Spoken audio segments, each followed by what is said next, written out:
tsy zay mola zay olone zanokeoana zao sy zao e fizay lazay teninao e zay ao e zay ao e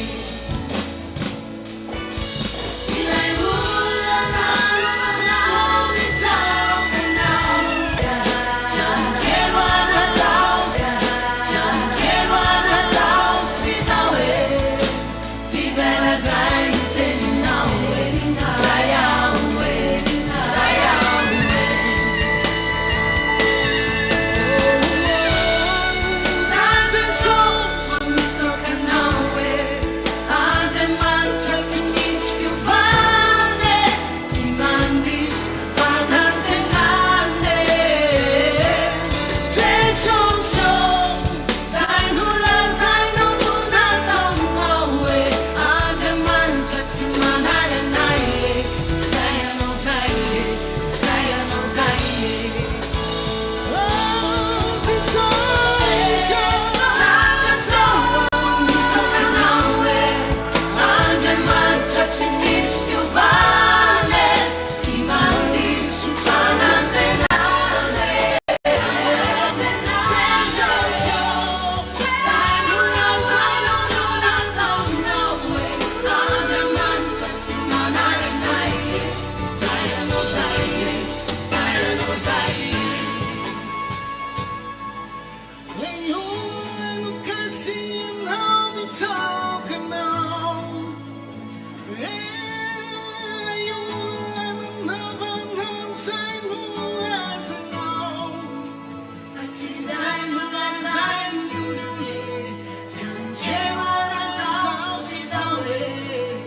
Alléluia.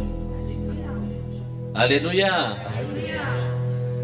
Dia faly miarabatsika rehetra indray a tonga anatin'izao fotoana izay ataoko hoe mahafinaritra. Amen na mino fa faly ianao tonga eto amin'ity toerana androany a ary efa tao am-ponao nandritra ny andro maromaro efa tamin'ny herintsika no niaona farany teto a mety nisy niaona tamin'ny alarobia fa androany mety androany ndray vao afaka miaona eto a dia faly ianao mahita ny raha lasy anabavy eo akaikinao a dia araba io izy tonga sondray ianao amin'ity fotoana androany ity amen.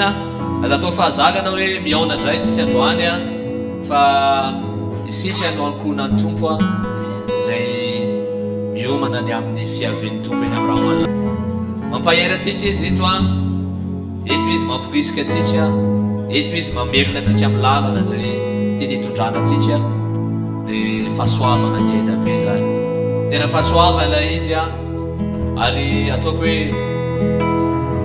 tena misaotra ny tompony amin'izany fahasoavana be izay omeny atsika izany dia mihinao fa tonga eto ianao androany akasitraka an'Andriamanitra tonga eto ianao androany anome voninahitra an'Andriamanitra na manahoana ny zavatra mety natrianao tamin'iny herinandro iny a dia miteny foana hoe eto Andriamanitra androany dia afaka ny anangana anao izy afaka pahery anao izy a afaka ny anome fiadanana fitsarana ho anao izy a dia ho anao koa izay manaraka mivantana nyty fotoana androany ity a dia naizanaiza anaranao anay a dia midera ny tompo amin'ity maraina ity a alleluia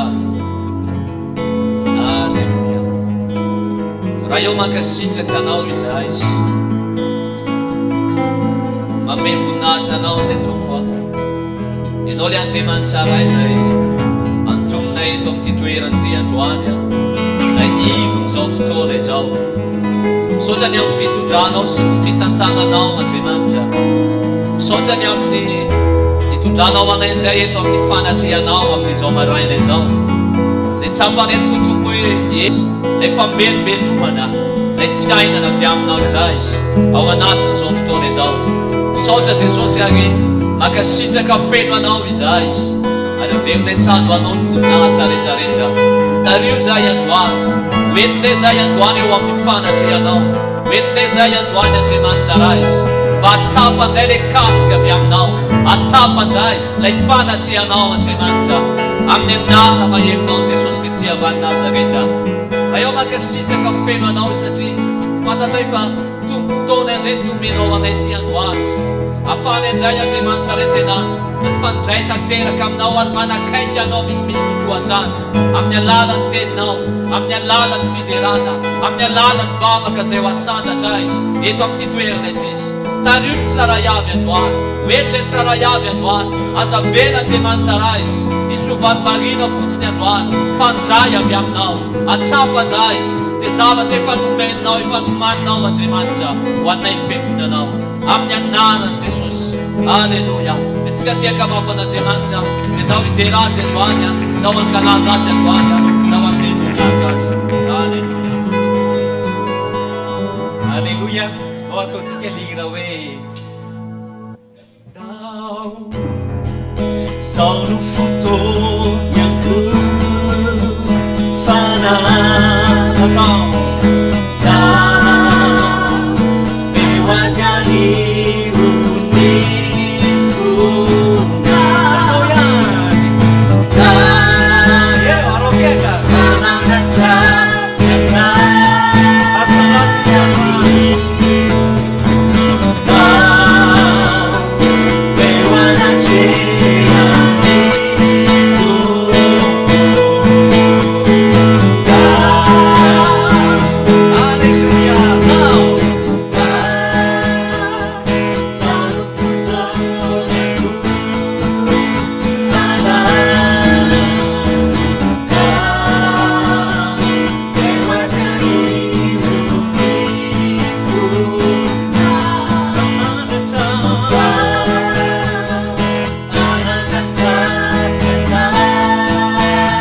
Famarinana di Jesosy Kristy ny anatonantsika azy ny vavahantsika aminy amin'ny fanahy sy amin'ny famarinana.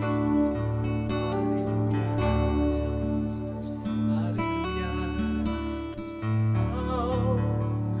Manatrika anay miankoka mitsakanao etiana mietsika mike miankoka mitsakana etiana manatrika miankoka mitsakana etiana mietsika mike miankoka mitsakana manao lalana sy fahagagana manao lalana sy fahagagana Svagaka, Fanatena, Spazavana, Tupo, Zanijijaka.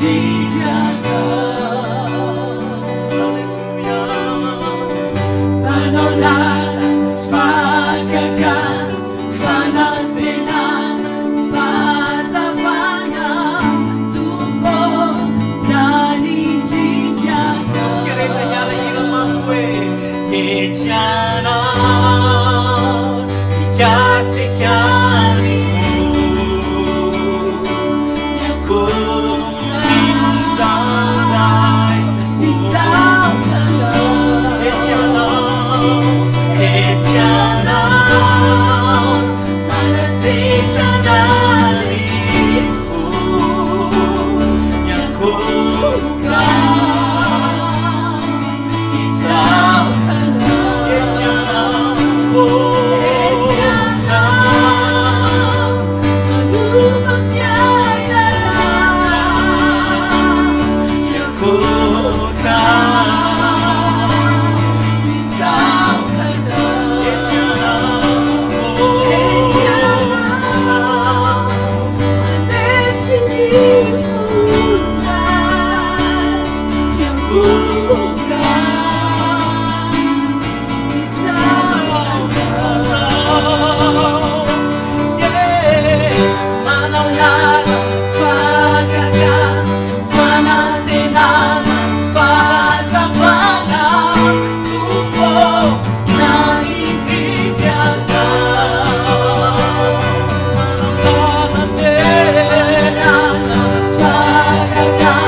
Yena iterana ianao hiderana ianao no fiainako lalasiana vavy aza atao hira fotsiny zany androany fa za raha lasiana vavy rehefa tonga anatina fotoana ohatran'izao marina hoe misy fanomanana anaty laliny foana fa kosa tonga eo anatrihan'ny tompo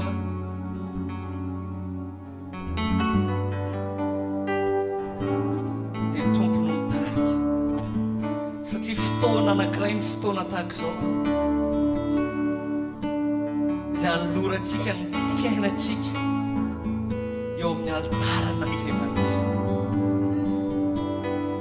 ary rehefa totra eo amin'ny altara ny fiainantsika tahaka neny abela sy nenikaina ny fotsika fofona manao ahoana ny miakatra any amin'Andriamanitra eo anatrehan'ny fiainantsika fa o Davida dia natakatra na dia mbola tsy niaina ny fanekena vaovao azy izy dia ozy izy Jehova tsy nifanaritra latsadra na nifanaritra hodorana no akasitrahanao fa nifanaritra akasitrahanao dia ny fotorotoro ny fanahy-torotoro ary ny fo mangorakoraka zany raha lasiana bavy ny akasitrahan'Andriamanitra tsy ny firahantsika amin'ny feo tsara satria hoarina tahaka ny zavatra ivelany any zany zavatra tolotra ivelany any zany tsy ny fiakanjotsika tsy ny fahamarinatsika tsy maizy azy atsika fa ny fotsika raha lasiana bavy eo anatrehan'ny tompo androany alleluia zany natonga hoe rehefa anatin'ny fotoana tahaka izao dia misy hirana ray tena petraka ny tompo ao anatiny fo izay ahafahantsika tena miankohaka tanteraka dia aokantsika androany tsy handeha amin'ny fomba mpivavahana ilay mpitazana ivelany fa move tena misy fanolora tena marina ao anatsika move tena misy fiainana totra amin'ny altara marina eo amin'ny fiainantsika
Viva Santa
Maria.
Yananari Lazao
Afatsika miaika azy Androany, afatsika mametraka azy ho Andriamanitsika iray. Alleluia. Tompo, Andriamanitra masy mangidy ianao Jesosy. Jesosy eo tsy ho ay anatin'ny voalin'ny fomba mpivavahana izahay amin'izao vaninandro farany izao Jesosy ahy. Fa raha tsy zany dia toy ny nanontsa ny ainao foana teo amin'ny azo fijaliana ianao. Raha ohatra ka mbola hisarona voalin'ny fomba mpivavahana indray izahay. Raha ohatra ka mbola tratra ny aloko hatrany masonay ka tsy afaka mahita mazava Tompo ilay fanatonana anao marina, ilay tsy ambaratelo ny fanatonana anao amin'izao vaninandro farany izao Jesosy ahy. Vahoaka ny fotoana ankehitriny izay fotoana tena efa akaiky, efa tongotra Tompo, hanesoranao ny voaly eo masony tsiraray avy. Ahafahan'ny olona Tompo tena manompo anao amin'ny fony ray manontolo Andriamanitra ray ao. Miaiky anao fa ianao no mpitondra, ianao no masy manidy, tsy amin'ny teny fa amin'ny fiainanay rehetra Tompo. Misy fanekenanao aty amponay. Alleluia. Alleluia. Alleluia.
Mamindrafo mandeha tamin'ny aizinao fa tsy niazavana ry tompo miakifadisoa enony fitarainako ary eo amin'ny Ampozany faniritsika mba hoe izy no mpanjakatsika izy misandratra misandrata tompo misandrata misandrata tompo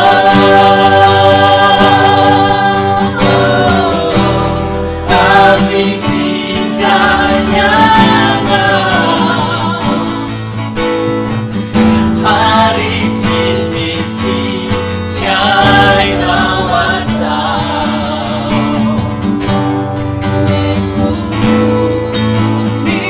miderana misandrata tompo misandrata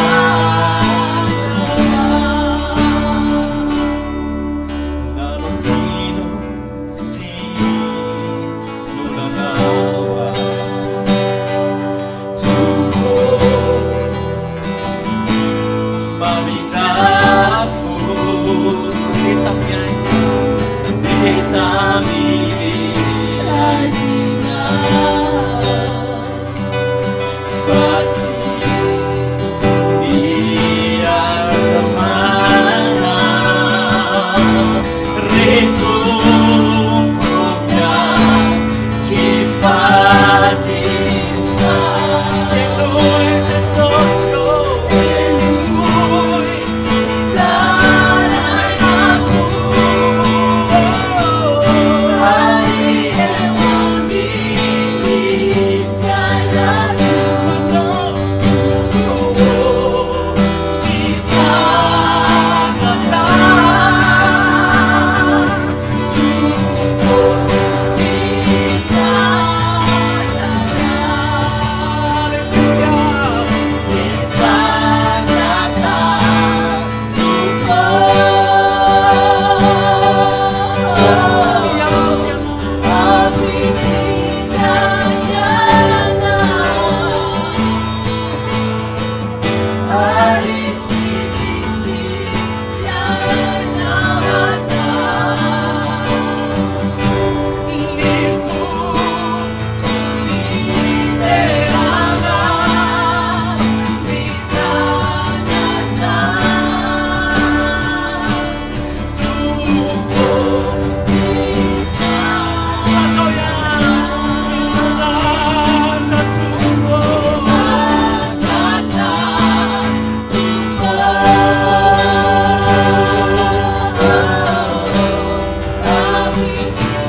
Zao andro pasoavana zao afaka hisandratra ny fiainana ianao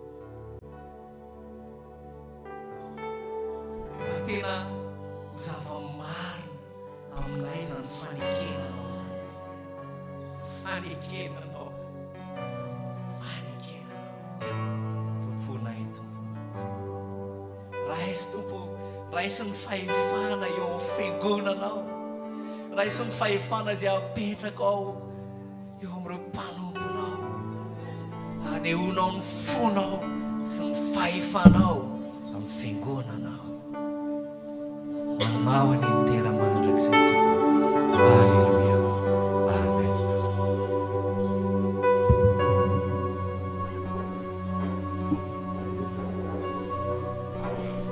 Alléluia. Alléluia. Tsara ny tompo. Amen. Tsara ny fitondrany, tsara ny fitantanany, na dia tsy araka l'eritreretintsika indraindray. Amen. Tsy araka mety eritreretintsika, tsy araka mety calculatsika, fa araka ilay fomba an'Andriamanitra, ny fotoanan'Andriamanitra, ny fihevitr'Andriamanitra, ny amin'ny zavatra rehetrarehetra, dia ndao atoky azy hatrany hatrany. Amen. Ndao hiandry azy, ndao hanatena azy, fa tsy mandiso fanantenana ny tompontsika. Amen. Tsy mandiso fanantenana izy, ary tsy tarako izy ny amin'ny fotoanany eo amin'ny fiainantsika tsirairay avy.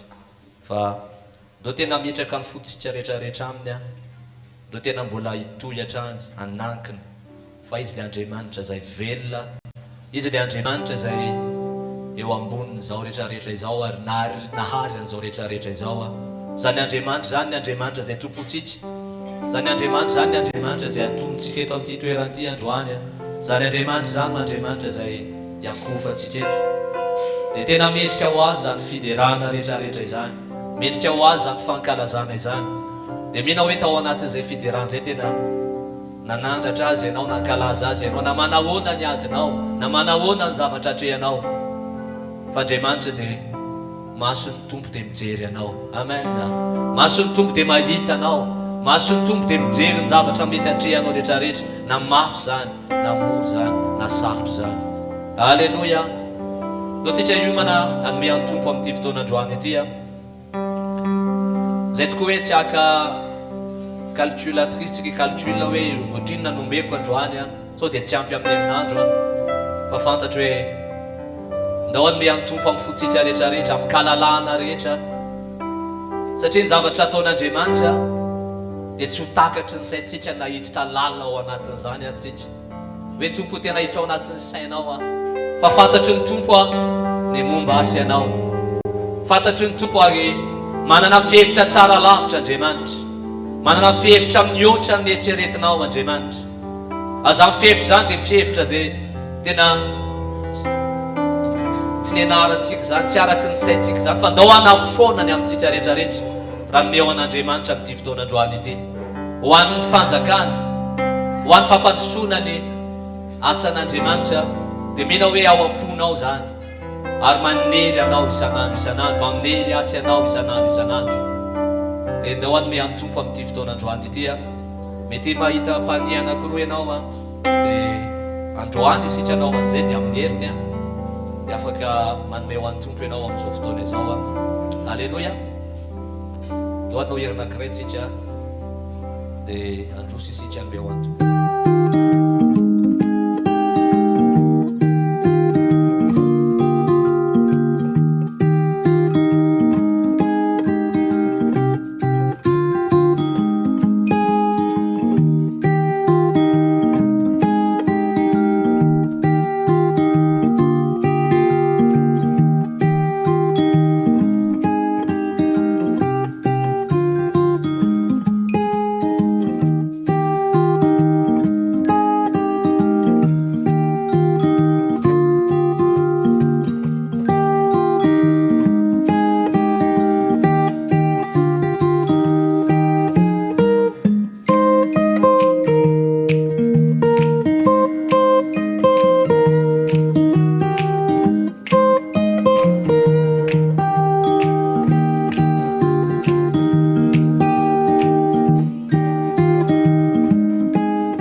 Manasanao manokatra ny fonao amin'ity fotoanandroany ity satria iteny amintsika indray ny tompo androany. Amen.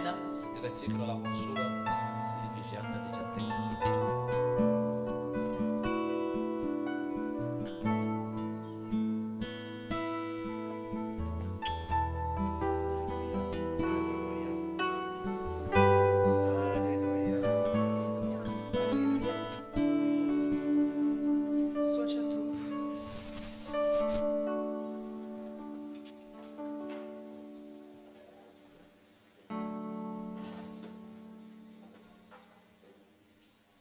Bonjour à tous Miarabantsika rehetra et bonjour à tous ceux qui nous suivent en ligne. dia miarahaba ihany koa andreo izay manaraka mivantana. Nous allons prier. Hivavaka isika. C'est avec une grande crainte et avec tremblement, Seigneur, que nous venons devant toi. Tompo amitahotra sy miofitra ny hanantonana ianao Car tu es Dieu au-dessus de tout. satria ianao Andriamanitra ambonin'ny zavatra rehetra. Seigneur, nous voici devant toi Tompo eto anatrianao izahay pour te servir. mba hanompo anao. Mais apprends-nous, Seigneur, à faire ta volonté. Ampianaro izay tompo anao ny sitraponao. Donne-nous du discernement, Seigneur. Sy ho fanafanavahana aminay Et mets la crainte dans notre cœur. ary sy ho fitahotra ao anatin'ny fonay. Que nous prenons ta parole avec sérieux. Ary tena indray ny tenao matotra izahay. Que nous sachions que c'est toi qui nous parles. Ary ho fantatra fa ianao no miresaka aminay. Ne permets pas, Seigneur, que la pensée humaine prenne le dessus sur nous, Ary aza vela isain'olombelona azo anay mais que ton esprit ait la liberté fa aoka ny fanahinao halalaka tanteraka d'agir dans notre cœur, hiasa ao anatin'ny fonay, d'ouvrir les yeux de notre cœur hanokatra ny mason'ny fonay pour nous faire comprendre ton plan et ta volonté. mba hampafantatra anay ny sitraponao sy ny dravitrao. Seigneur, nous avons besoin de ta parole. Tompo mila ny teninao izahay Parle-nous, Seigneur, à ta manière. Mindray aminay amin'ny fombanao. Bénis-nous, Seigneur, par ta parole. Tahio izahay ny amin'ny teninao. Corrige-nous, Ahitsio izahay. exhorte-nous, Ampaherezo izahay. reprends-nous, Ahitsio izahay. Anaro izahay. encourage-nous, Seigneur. Ampaherezo izahay tompo. Fais ta volonté en nous, Seigneur, Ataovy ny sitraponao aty anatinay. et que tout soit pour la gloire de ton nom. Ary ny zavatra rehetra dia ho amin'ny voninahitry ny anaranao. Merci, Jésus. Misaotra Jesosy. Amen. Amen. Alléluia. Alléluia. Je suis vraiment content de vous revoir. Tena faly mifakahita aminareo indray. Et nous allons donc prendre notre Bible pour commencer. Dia handray ny baibolitsika isika hanomboka. Dans l'épître de Paul aux Philippiens. Ao amin'ny epistile nosoratan'i Paoly ao an'ny Filipianina. Philippiens chapitre 1. Filipianina toko voalohany. Nous allons lire à partir du verset 27. Dia vakitsika manomboka amin'ny 17. Philippiens chapitre 1 à partir du verset 27. Filipianina toko voalohany 17.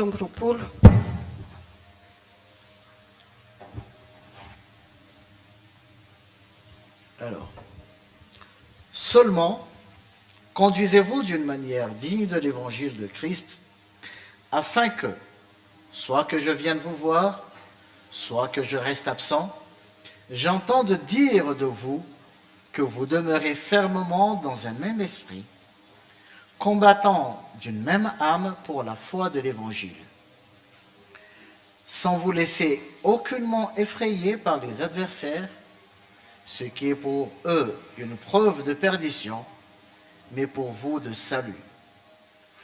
Et cela vient de Dieu, car il vous a été fait la grâce par rapport à Christ, non seulement de croire en lui, mais encore de souffrir pour lui, en soutenant le même combat que vous m'avez vu soutenir et que vous apprenez maintenant que je soutiens encore. Hatramin'ny 17. Fa any ataoko, aoka ny fitondrantenanareo mendrika ny filazantsara ny Kristy, mba handrenesako ny toetra anareo, na ho tonga aoka hitanareo, na tsy ho tonga, fa maharitra amin'ny fanahy iray anareo, ka miray fo hiara-miezaka hampandroso ny finoana ny filazantsara, ka tsy ho azon'ny fahavalo ampitahoriny anareo na amin'inona na amin'inona, fa amin'ireo dia mariky ny fahaverezana izany, nefa mariky ny famonjena anareo kosa, sady avy amin'Andriamanitra. Fa ianareo efa nomena noho ny an'i Kristy, tsy ny ino azy ihany fa ny aram-pahoriana koa noho ny aminy. Dia manana izany ady izany anareo, izay hitanareo teo amiko, sady mbola arenareo fa atao amiko ihany ankehitriny. Oui. L'apôtre Paul, ici, si on lit un peu plus haut, on voit qu'il commençait à sentir la venue de son départ. Teto Paoly dia nanomboka tsapany hoe efa akaiky ny fotoanandao zany a. Et il ne savait pas s'il allait pouvoir revenir auprès des Philippiens ou non. Dia tsy fantany hoe mbola hanam-potoana hiverenany amin'ireo Filipianindreo ve izy any sa tsy. Et il leur a adressé cet épître Dia nanoratra nyity taratasy ity izy en les encourageant mba hampahery an'izy ireo, à hampirisika azy ireo, continuer dans le combat auquel ils étaient engagés. mba hitohy amin'ny ady izay efa nidiran'izy ireo. Un combat que lui-même Ady il était en train de mener. izay nataon'ny Paoly ihany koa.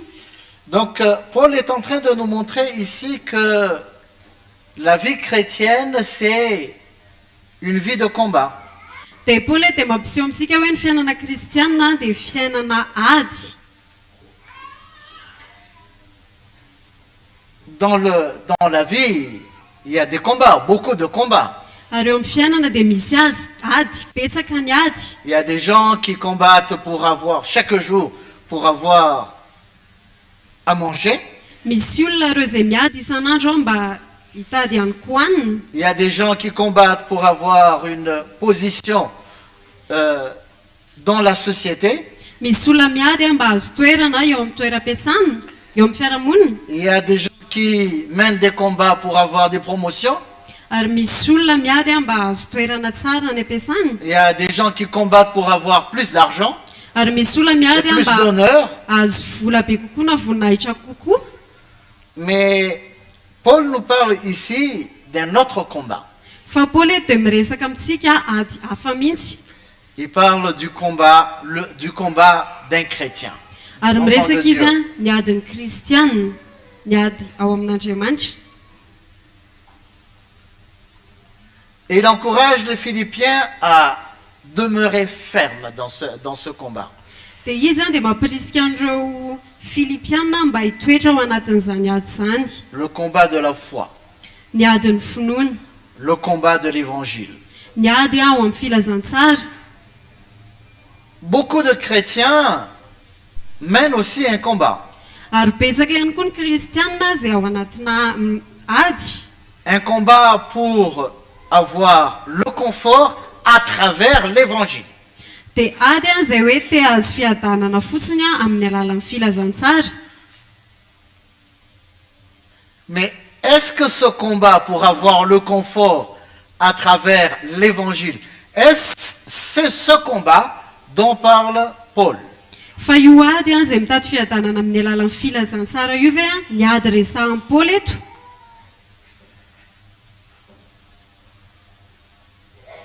Nous allons voir dans ce que Paul a dit à Timothée Ary andaontsika hijery ny zavatra nitenenin'i Paoly tamin'ny Timoty pour mieux comprendre ce qu'est le combat dont parle Paul. mba ahafahantsika mahatakatra hoe inona ilay ady izay resahan'i Paoly. Dans 1 Timothée chapitre 6, Timoty voalohany toko fahaenina. nous allons lire à partir du verset 6. Dia vakitsika manomboka amin'ny andiny fahaenina. Alors, c'est en effet une grande source de gain que la piété avec le contentement. Car nous n'avons rien apporté dans le monde, et il est évident que nous n'en pouvons rien emporter. Si donc nous avons la nourriture et le vêtement, cela nous suffira.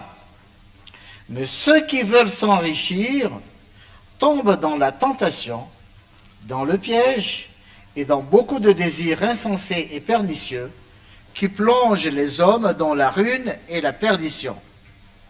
Car l'amour de l'argent est une racine de tous les maux, et quelques-uns en étant possédés se sont égarés loin de la foi et se sont jetés eux-mêmes dans bien de tourments. Timoty voalohany toko fahaenina andiny fahaenina. Fa misy tombony lehibe tokoa ny toe-panaraka an'Andriamanitra momba ny fianianana, fa tsy nitondra na inona na inona ho amin'izao tontolo izao isika, sady hita fa tsy hatondra na inona na inona ihany. Fa raha manan-kanina sy fitafiana isika dia aoka hianina amin'izany. Ary izay tahanan-karena dia latsaka amin'ny fakam-panahy sy ny fandrika ary ny filana maro tsy misy antony sady mandratra, izay mandetika ny olona ao amin'ny fandringanana sy ny fahaverezana.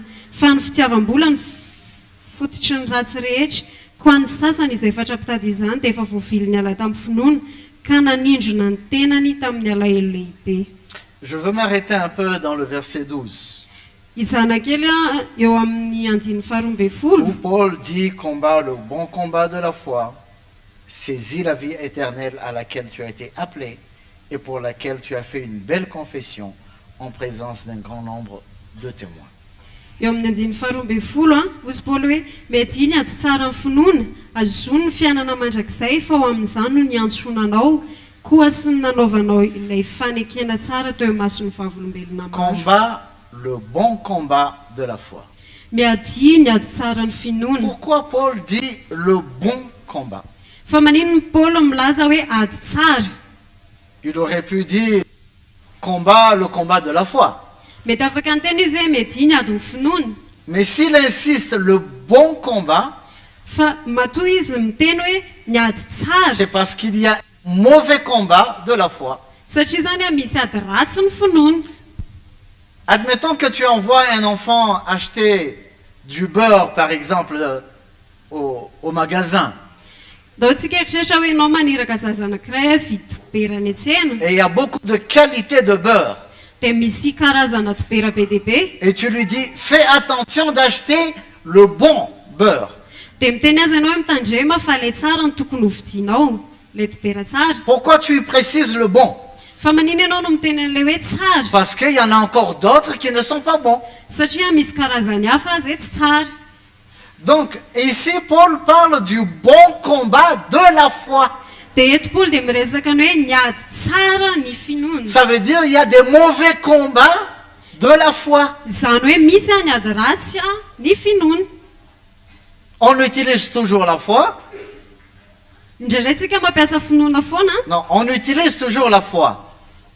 mampiasa finoana foana Mais il faut faire la nuance entre le bon combat de la foi et le mauvais combat de la foi.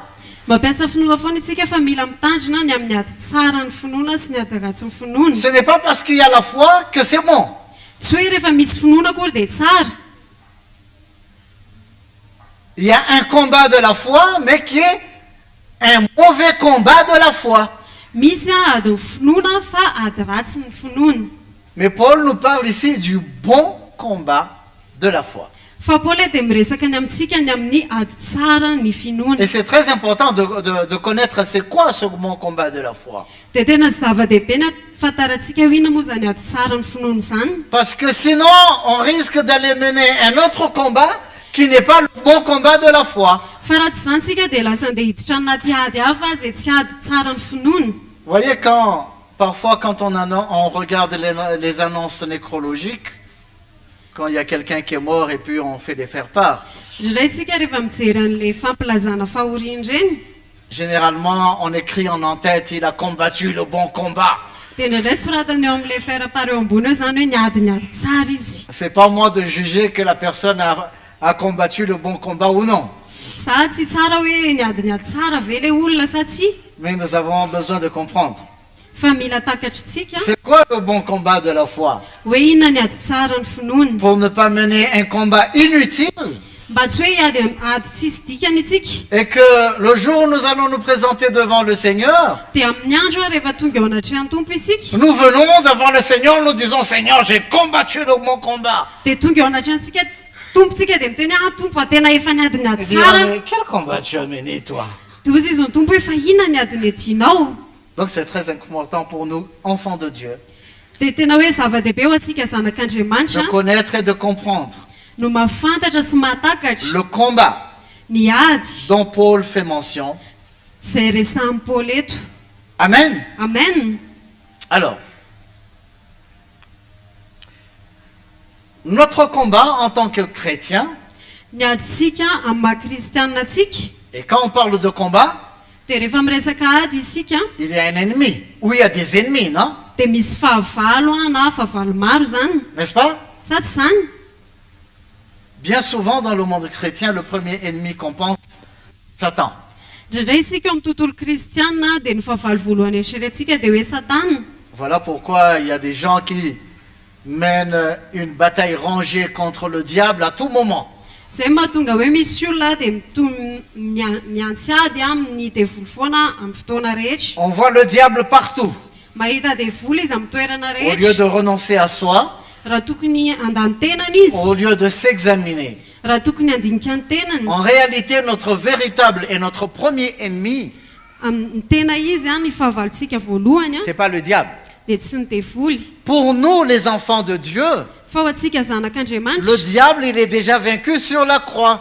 ny devoly dia efa resy teo amin'ny hazo fijaliana Amen. amen C'est pour cela que nous avons la vie éternelle. izay mahatonga antsika manana ny fiainana La mandrakizay mort n'a plus de pouvoir sur nous. ary ny fahafatesana dia tsy mananjo amintsika intsony Parce que nous passons de la mort, en recevant Jésus, nous sommes passés de la mort à la vie. satria tsika rehefa nandray an' jesosy dia niova tao amin'ny fahafatesana nakany amin'ny fiainana La mort physique, ny fahafatesana ranofo c'est un passage qui nous permet d'entrer dans l'éternité. dia lalana hitondra antsika any amin'ny mandrakizay Mais la mort elle-même, elle n'a pas de pouvoir sur nous. fa ny fahafatesana dia tsy manan-kery amintsika Amen. amen Donc, notre premier ennemi, c'est quoi? dia inona ny fahavalontsika voalohany zany C'est notre ego. dia ny avinavintsika Non, c'est moi. ny tenatsika C'est moi. ny tenako On ne regarde que soi-même. tsy mijery afa-tsy ny tenako ihany Tout tourne autour de moi-même. ary ny zavatra rehetra dia miodina eo amiko On raisonne en fonction de ses propres intérêts. mandray fanapa-kevitra miankina amin'ny tombotsoako Donc notre premier ennemi, c'est notre ego. zany hoe fahavalontsika voalohany dia ny tenatsika Voilà pourquoi le Seigneur nous a dit izay no mahatonga ny tompo miteny que amintsika hoe si quelqu'un veut le suivre, hoe raha misy tanaraka qu'est-ce azy qu'il doit faire? inona ny tokony ataony Renoncer à soi-même. mandany tenany Amen. amen Renoncer à soi-même. mandany tenany Si nous ne nous renonçons pas à nous-mêmes, ary raha tsy mandany tenatsika isika notre ego va prendre le dessus. dia azo toerana ny mahatsikatsika Il y aura l'orgueil, isy ny avinavina il y aura la convoitise, isy ny fitsiriritana la convoitise de la chair, la convoitise des yeux, ny fitsiriritany nofo ny fitsiriritany et nous maso allons nous laisser guider, diriger dans ce chemin. dia lasa ho avelantsika isika hoentina any amin'izany lalan'izany Notre premier ennemi, c'est nous-mêmes. ny fahavalontsika voalohany dia tsika tenatsika ihany C'est aloha pour cela que le Seigneur nous demande toujours de renoncer à nous-mêmes, izay mahatonga ny tompo miteny amintsika hoe andany tenatsika de foana lutter contre nous-mêmes, ary hitolona amin'ny tenatsika lutter contre nos désirs, hitolona amin'ny filatsika lutter contre nos passions, hitolona amin'ny tiatsika lutter contre notre propre chair. hitolona amin'ny nofotsika Vous savez, la chair, elle ne se convertit jamais. Hein? ary haintsika hoe ny nofo dia tsy hiovana ho C'est pour cela que Paul a dit qu'il faut la crucifier. izay mahatonga ny paoly milaza hoe tokony homboana izy Amen. amen Il y a toujours des tentations misy fakapana foana qui amènent le chrétien justement à tomber. izay mitondra ny kristiana ho lavo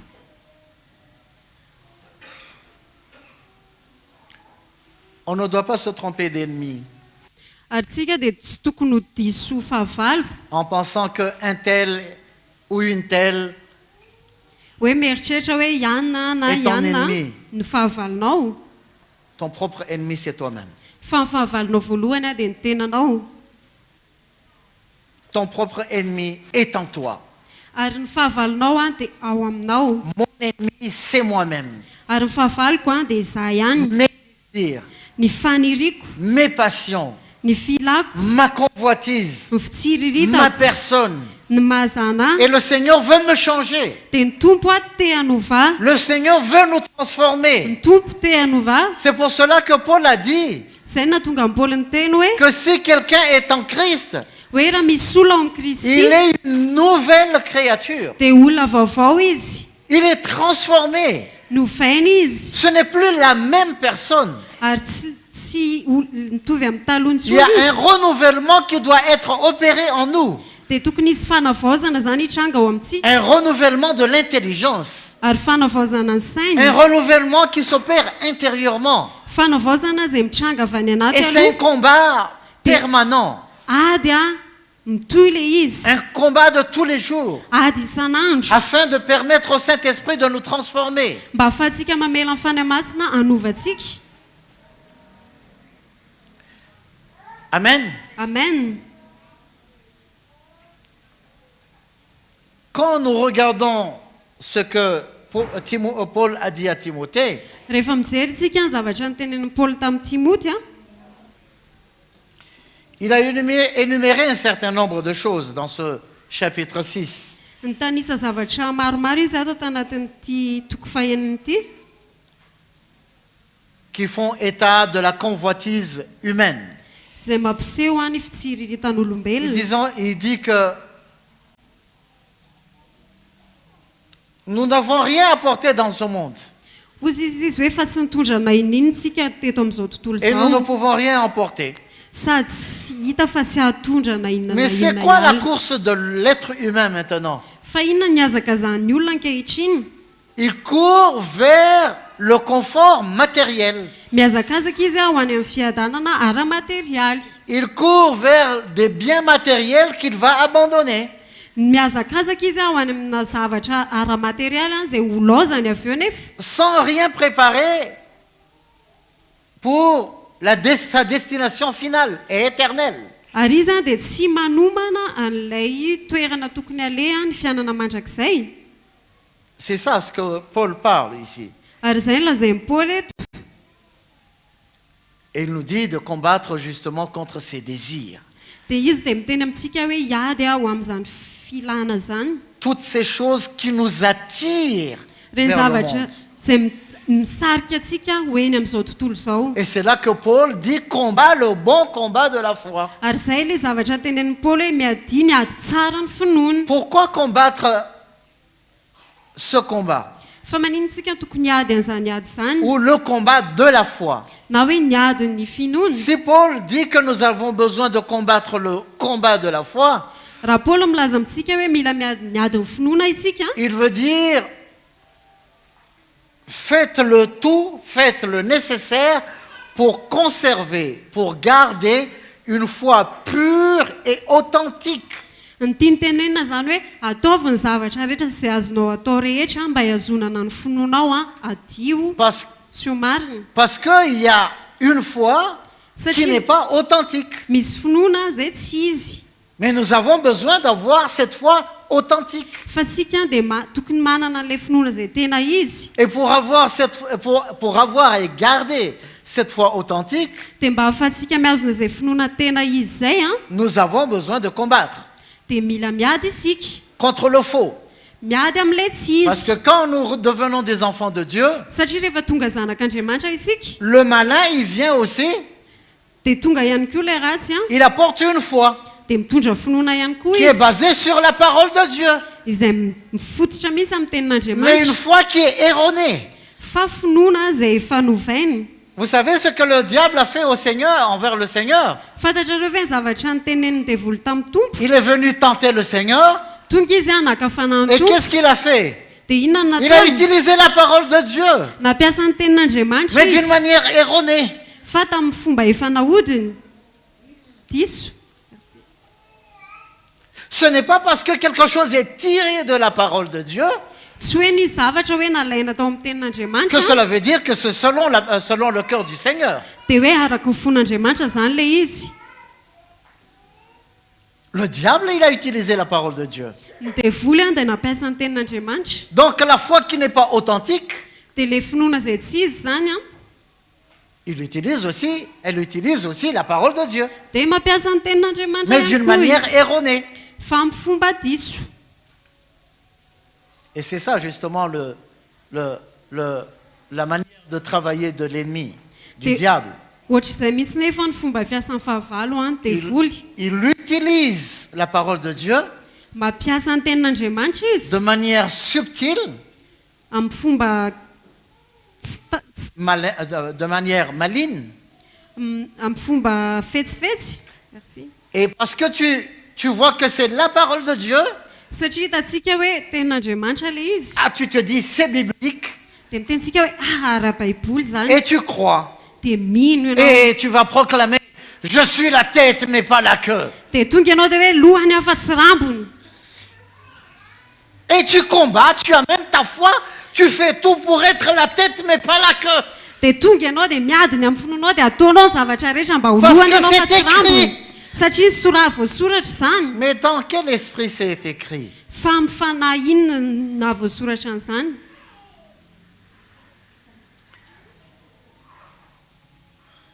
La véritable foi, frères et sœurs, Fa ny tena finoana raha lasana bavy doit nous amener dia tokony hitondra antsika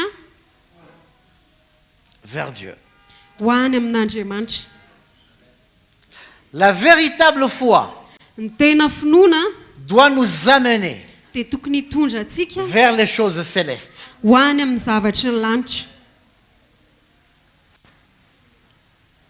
La fausse foi Fa ny finoana izay tsy izy va nous amener dia dia hitondra antsika à nous attacher aux choses terrestres, hifikitra amin'ny zavatra eto ambony tany, à chercher les choses de la terre. hitady any zavatry ny tany. La fausse foi Ny finoana izay tsy izy va nous amener à nous attacher à la terre.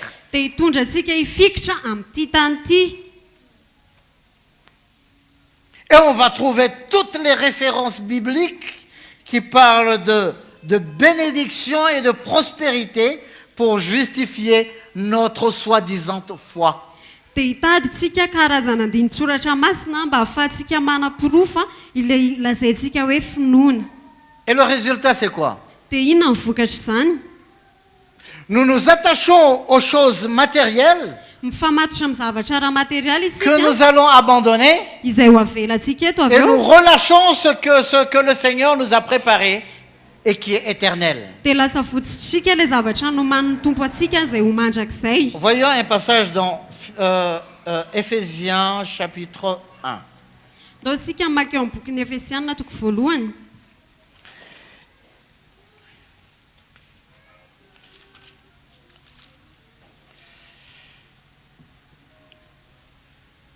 Éphésiens 1, on va lire le verset 3. Efesianina toko voalohany andiny fahatelo. Béni soit le Dieu et Père de notre Seigneur Jésus-Christ, qui nous a bénis de toutes sortes de bénédictions spirituelles dans les lieux célestes en Christ. Isaorana ny Andriamanitra rain'i Jesosy Kristy tompontsika izay nitantsika tao amin'ny Kristy amin'ny fitahiam-panahy rehetra any an-danitra. Toutes les bénédictions spirituelles. Fitahiam-panahy rehetra ao amin'ny Kristy.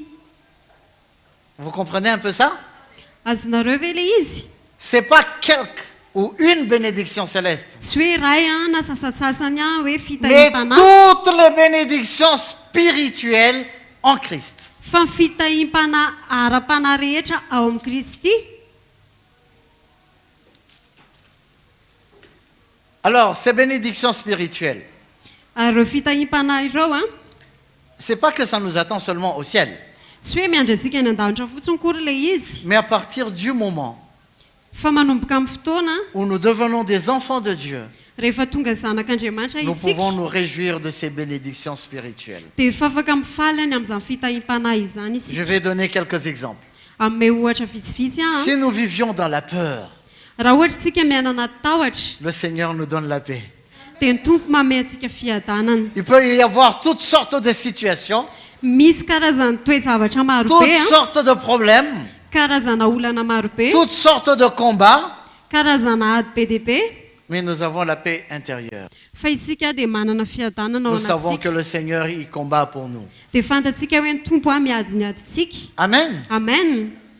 Nous savons que notre vie est entre les mains du Seigneur. Ary fantatsika hoe ny fiainantsika dia eo an-tanan'ny tompo, Il est assis sur son trône. mipetraka eo amin'ny seza fiandrianana Tout peut izy. se passer, Be dia be afaka miseho ny mais c'est zavatra à lui le rehetra, dernier mot fa izy ny tompo ny teny farany concernant notre vie.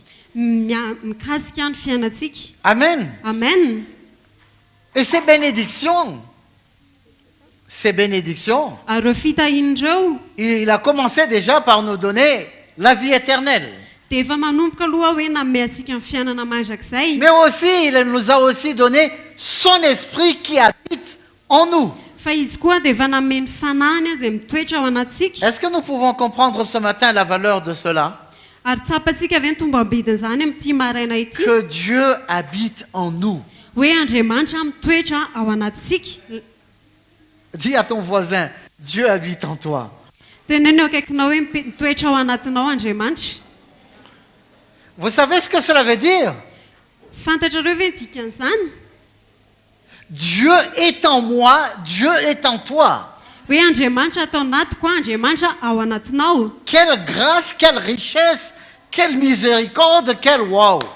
Tena hoe fahasoavana, harena, tena famondrapo, tena hoe wow. Dieu est en moi Andriamanitra ato anatiko, et il est en toi. dia ao anatinao izy. Y a-t-il une richesse qui est plus grande que cela? Dia misy harena mihoatra an'izany ve, lehibe noho izany ve? Donc la véritable foi Fa ny hoe tena finoana zany doit nous tourner vers Dieu. dia tokony mitondra antsika any La amin'Andriamanitra. véritable foi Ny tena finoana doit nous tourner vers les choses d'en haut. dia tokony hitarika antsika ho an'ny zavatra any ambony. Si la foi que nous avons Raha ny finoana izay ananantsika ne nous amène pas vers Dieu, tsy mitondra antsika makany amin'Andriamanitra, qu'est-ce qu'elle va faire? dia inona no ataony? Si ça ne nous amène pas vers Dieu, Raha tsy mitondra antsika makany ça va amin'Andriamanitra nous zany éloigner de Dieu. dia hitondra antsika hanalavitra an'Andriamanitra. Et ça, c'est la mauvaise foi. Dia izay an'ilay finoana ratsy. Si la foi que nous avons ne nous amène pas vers Dieu, Raha ny finoana izay ananantsika tsy mitondra antsika makany ça amin'Andriamanitra va nous éloigner de Dieu. dia hanalavitra antsika Même an'Andriamanitra si zany.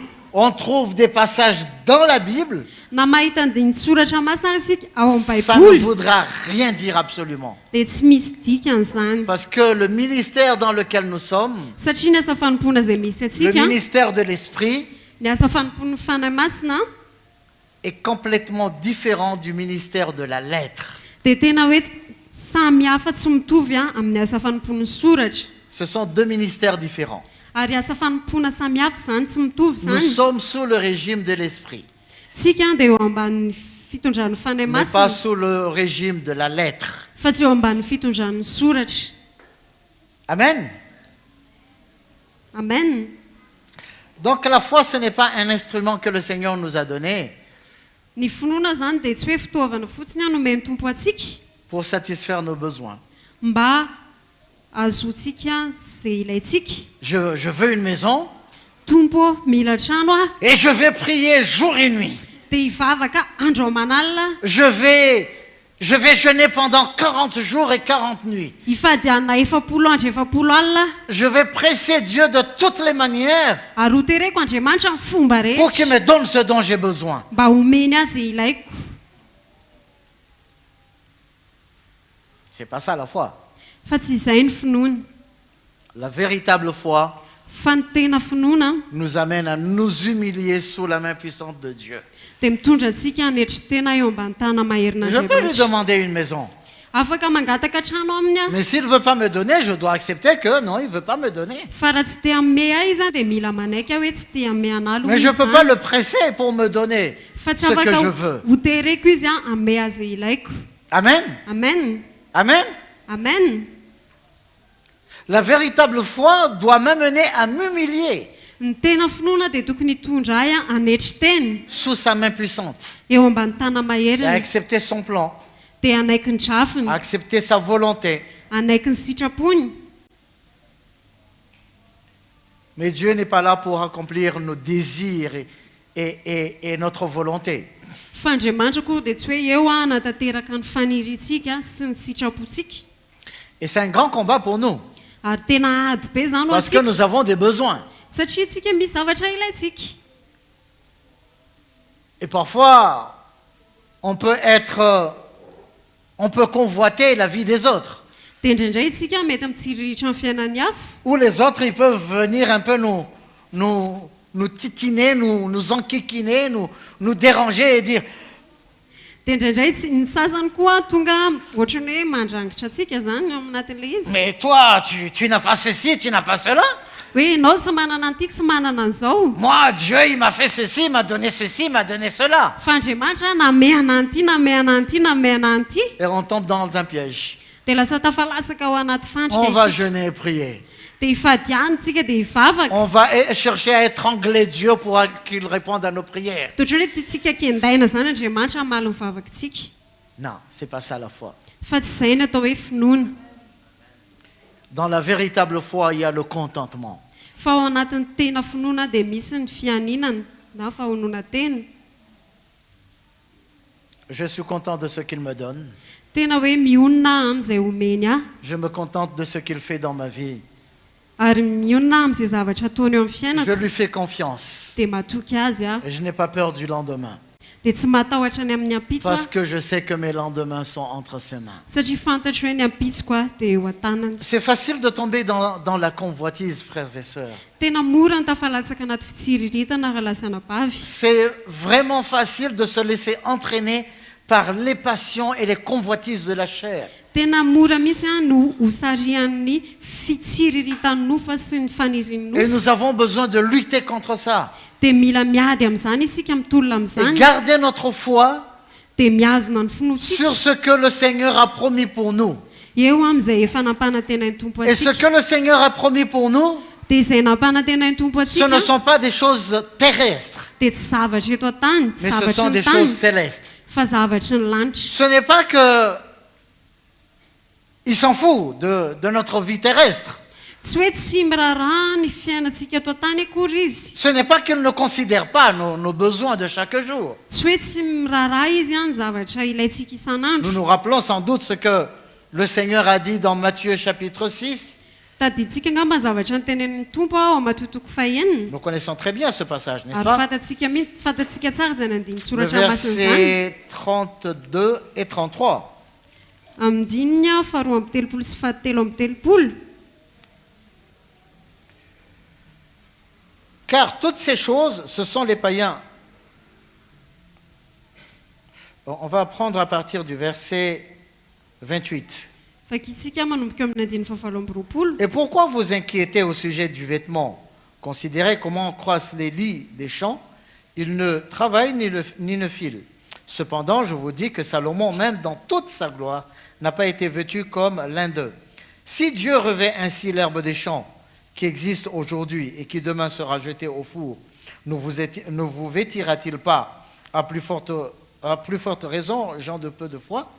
Ne vous inquiétez donc point, et ne dites pas que mangerons-nous, que boirons-nous, que serons-nous vêtus, car toutes ces choses, ce sont les païens qui les recherchent. Votre Père Céleste sait, votre Père Céleste sait, votre Père Céleste sait que vous en avez besoin. Amen.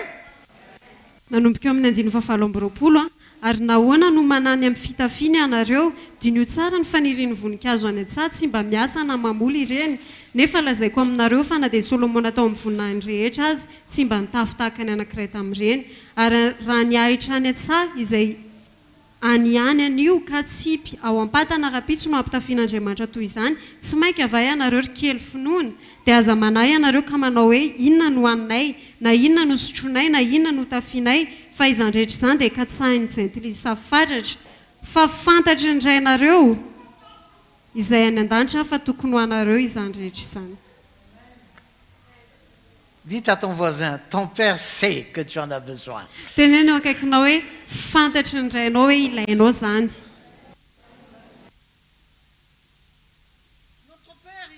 Dont nous avons besoin. Indraintsika dia mahafantatra hoe inona ny ilaintsika. Est-ce que vous croyez en cela? Mino an'izany ve ianareo? Est-ce que vous croyez en cela? Mino an'izany ve ianareo? Dieu, il sait ce dont nous avons besoin. Andriamanitra dia mahafantatra ny zavatra ilaintsika. N'exploitons pas une fausse foi qui consiste à nous amener vers la convoitise charnelle. Ary ndaontsika tsy toetra anatina finoana izay hitarika antsika any amin'ny fitsiriritana ara-materialy Ou qui nous amène vers la convoitise des yeux. na hitondra antsika any amin'ny fitsiriritana maso. Dieu, il sait. Fa Andriamanitra mahafantatra. Dieu, il sait ce dont j'ai besoin. Andriamanitra mahafantatra izay ilaiko. Dieu sait ce dont tu as besoin. Andriamanitra mahafantatra izay ilainao. Ça ne veut pas dire qu'il va te donner ce que tu lui demandes. Fa tsy midika akory zany nefa hoe omeny anao izay angatanao. Il sait ce dont tu as besoin. Fantan'izay ilainao. Et il te donnera ce qui est nécessaire. Dia izy a ny ame an'izay ilainy. S'il ne me donne pas, Raha ohatra izy tsy manome eh ben c'est parce que ce n'est pas nécessaire. dia tsy ilaina zany le izy. S'il ne me donne pas, Raha tsy manome peut-être izy il veut tester aussi ma foi. dia mety hoe te hisehatra ny finoko ihany koa Et nous izy. allons voir quelques exemples tout à l'heure. Dia hita ohatra tsika rehefa avy eo. C'est un combat de pouvoir garder cette foi. Ary tena ady any afatsika miazona an'izany finoana izany. Surtout quand on est dans le manquement. Indrindrandrindra rehefa ao anaty tsy fahampiana isika. Quand on est dans le manquement, Rehefa anaty tsy fahampiana isika le premier réflexe que nous avons, dia ny zavatra tonga ao antsaintsika voalohany a c'est de descendre en Égypte. dia hiverina any Egypte. c'est tellement facile de descendre en Égypte. tena hoe mora foana no miverina any Egypte. Lisons un passage dans l'Ancien Testament, dans le livre de Ruth. Ndao isika maky ao amin'ny testamenta taloha ny boky ny Rota. Ruth, chapitre 1. Rota toko voalohany. On va lire à partir du premier verset. Dia vakitsika manomboka amin'ny andiny voalohany. Alors, du temps des juges, il y eut une famine dans le pays. Un homme de Bethléem de Juda partit avec sa femme et ses 2 fils pour faire un séjour dans le pays de Moab.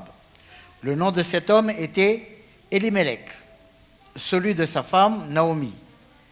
Et ses 2 fils s'appelaient Machlon et Kiljon. Ils étaient Éphrasiens de Bethléem de Juda. Arrivés au pays de Moab, ils fixèrent leur demeure. Elimelech, mari de Naomi, mourut. Elle resta avec ses 2 fils. Ils prirent des femmes moabites, dont l'une se nommait Orpa et l'autre Ruth. Et ils habitèrent là environ 10 ans. Hatreo amin'ny andininy faefatra. Ary tamin'ny andro nitsarany mpitsara dia nisy mosary teo amin'ny tany, ary nisy lehilahy avy any Betlehema Joda nandeha nivahiny tany amin'ny tany Moab, dia izy sy ny vadiny mba mizanandroalahy. Elimeleka no anaran-dra lehilahy, Arnom no anaran'ny vadiny, ary ny anaran'ny zanandroalahy dia Malona sy Kiliona. Efratita avy any Betlehema Joda izy ireo dia tonga tany amin'ny tany Moab izy ka nitoetra tany. Ary maty Elimeleka vadiny Naomi, ka izy sy ny zanandroalahy ihany no sisa, ary naka vady tamin'ny vehivavy Moabita izy roalahy. Orpa no anaran'ny anankiray, ary Rota ny anaran'ny anankiray, dia nitoetra tany Moab tokony 10 taona izy. Alors, qu'est-ce qui s'est passé ici? Inona ny zavatra nitranga teto? On dit qu'il y avait un homme de Bethléem. Voalaza hoe nisy lehilahy avy any Bethléem. Vous savez ce que ça veut dire Bethléem? Fantatrareo ve dikan'izany hoe Bethléem? Bethléem, ça veut dire la maison du pain. Ny dikan'izany hoe Bethléem dia hoe tany mofo. Parce qu'il y a toujours du pain à Bethléem. Satria misy mofo foana any. Il y a toujours de la nourriture à Bethléem. Misy sakafo foana any Bethléem. C'est-à-dire, c'était un endroit qui a été béni par le Seigneur. Zany hoe toerana izay nitahin'ny tompo zany toerana zany. Mais il se trouve qu'à Bethléem, Fa il manquait de pain, il n'y avait pas de pain. fa ny voalaza teto nefa hoe tsisy mofo tsony tany Bethléem teto. Ça veut dire qu'il n'y avait rien à manger à Bethléem. Zany hoe tsisy azony hohanina tsony zany tany Bethléem. Il y avait la famine. Nisy mosary. Donc il n'y avait pas de pain dans la maison du pain. Zany hoe tsisy mofo atao amin'ilay tanàna mofo. Vous comprenez un peu l'histoire? Azonareo ve le tantara? Alors, qu'a fait cet homme? Dia inona nataon'ity lehilahy ity? Elimelech, qui s'appelle. Elimeleka ny anarany.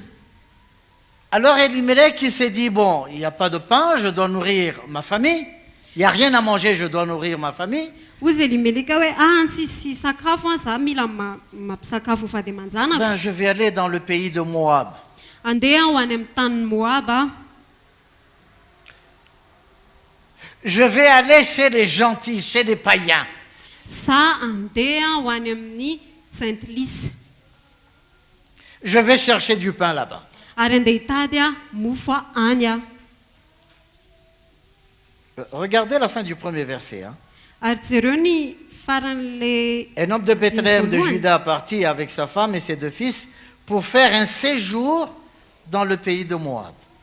lazainy eto hoe nandeha nivahiny tany amin'ny tany Moab izy sy ny vady C'est-à-dire passer quelque temps seulement. Zany hoe vahiny zany hoe fotoana vitsivitsy fotsiny. Mais après, il compte revenir en Israël. Fa hiverina any Israël izy ireo rehefa C'est ce qu'il pensait. Zay zavatra neritreretiny. Et Elimelech, je répète encore une fois, il s'appelle Elimelech. Ary averiko ihany Elimeleka ny anarany. Elimelech, ça veut dire quoi? Ary inona ny dikan'izany Elimeleka? Dieu est mon roi. Andriamanitra no mpanjakako.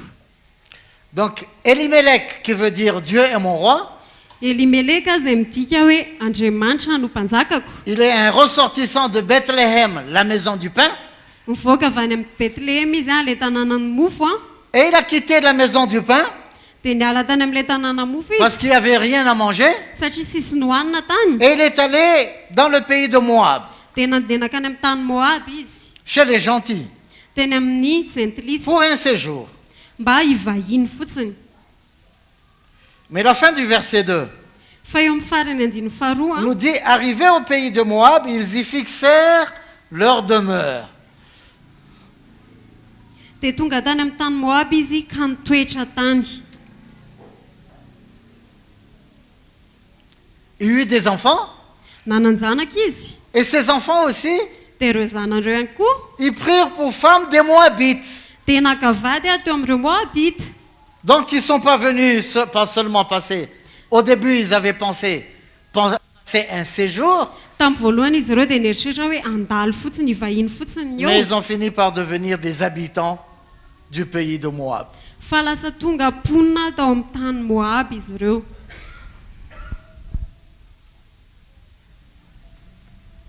Qu'est-ce que nous pouvons comprendre par cela? dia inona ny zavatra takatsika azontsika takarina anatin'izany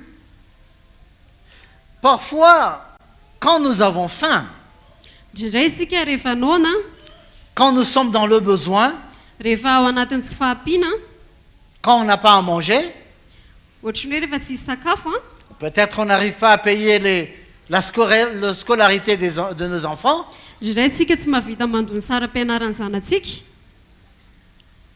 parfois on se dit, non, je peux accepter certaines propositions. dia mety mieritreritsika hoe afaka mandray an'ireto torohevitra vitsivitsy reto Peut-être je peux faire certaines choses. mety afaka manao zavatra sasatsasany Peut-être il n'y a aucun mal à ça. ary mety sisy ratsy ao anatin'ilay izy On commence manomboka isika et après on commence à changer. dia lasa manomboka miova isika On commence à s'adapter à l'environnement où on est arrivé, au nouvel environnement. lasa manomboka On commence à oublier qui on est. lasa dintsika hoe iza isika On s'adapte au mode de vie ary lasa miaina isika ny fomba fiaina du pays ou de l'environnement qu'on se trouve. any amin'ny tany na ny tontolo azy misy atsika On commence à changer lasa manomboka miova et isika à s'adapter. dia lasa miaina an'izay Les enfants d'Israël ne pouvaient pas épouser des étrangers, des étrangères. zanak'Israela dia tsy afaka manambady hafa firenena Mais ce qui s'est passé ici, fa ny zavatra nitranga teto c'est que les enfants d'Elimelech dia ny zanak'Elimeleka se sont associés, se sont mariés avec des Moabites. dia nanambady ny taranaka Moabita Elimelech, qui avait pensé passer quelque temps seulement dans le pays des Moab, ary Elimeleka zay nieritreritra hoe hivahiny anaty fotoana fohy teo amin'ny tany Moab il a fini par s'installer dia lasa nitoetra teo et izy certainement il a dû s'adapter au mode de vie des Moabites dia lasa tsy maintsy nianatra ny fomba fiainan'ireo Moabita et izy il n'a pas vécu longtemps. dia tsy naharitrela izy Il est mort. fa maty izy